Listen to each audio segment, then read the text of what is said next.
We all have weak areas in our personality.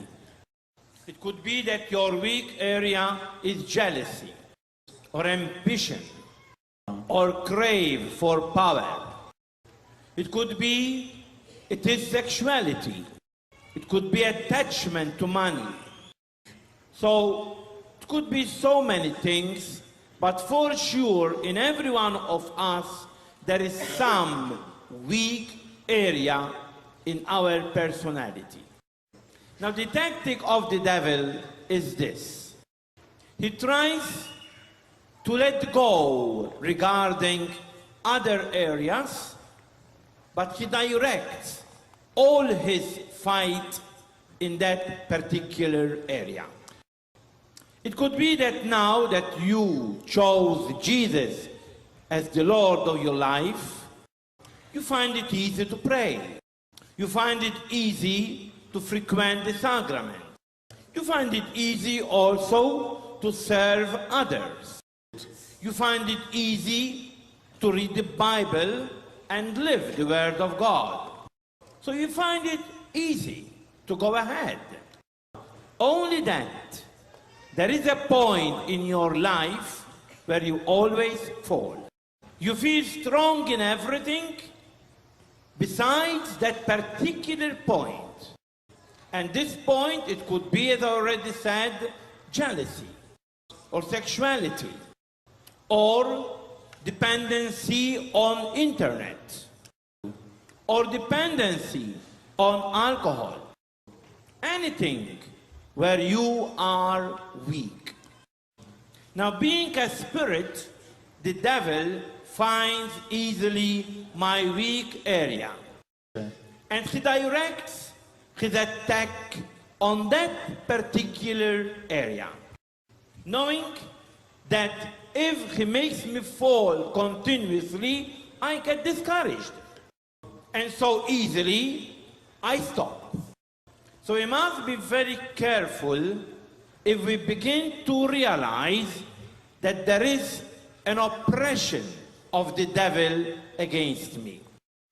I am not speaking about possession, because possession is more rare. Possession is when the devil occupies the body of the person. Here the devil is not occupying the body, but he is occupying an area in my personality. And how can I fight this oppression of Satan?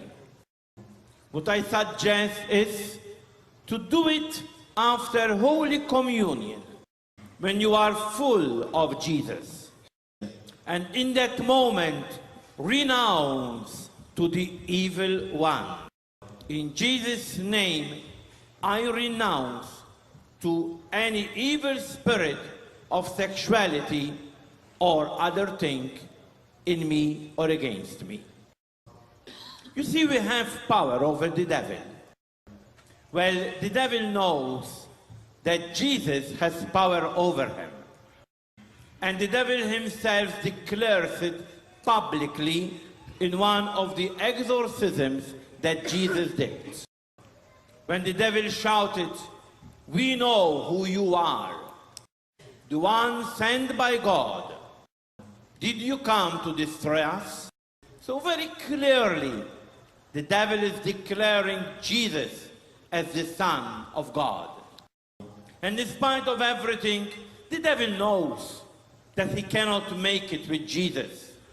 But now Jesus wants to humiliate the devil by transferring or extending this power to the 12 apostles.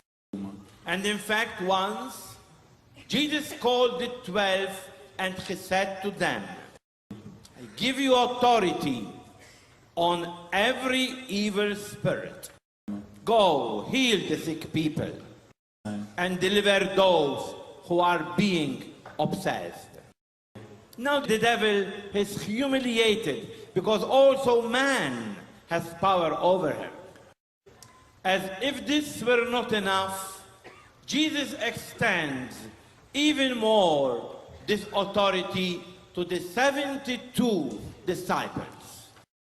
You remember when the disciples returned from evangelizing, and very joyfully they said to Jesus, "Also evil spirits obey us in your name." And Jesus confirmed, "Yes, I saw Satan falling like lightning.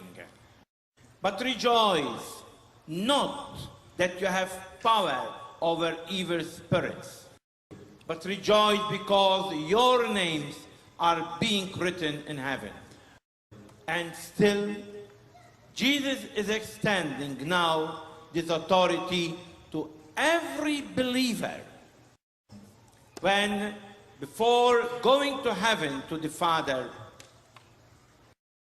we find it in Mark 16:17, he says to the apostles, "Go and baptize everyone in the name of the Father, the Son, and the Holy Spirit. And these are the signs that follow those who believe. In my name they will cast out demons." So if you believe, you have the power over Satan. It is not enough to be a Christian, to be baptized. It is not enough to be a priest. It is not enough to be a bishop. I must believe. Because Jesus is very clear. These are the signs that follow those who believe. So if I am not believing, the devil knows it. And I have no power over him. But if I am believing, then the devil is frightened of us. And we have all the power to expel him. Sure, do it when it is something that refers to you. Don't dare to expel the devil from another person. That needs the authority of the church. But once you are tempted, once you are oppressed, then you have the power over the evil one who is tempting you and oppressing you. And don't be afraid to cast him out of you, especially after Holy Communion.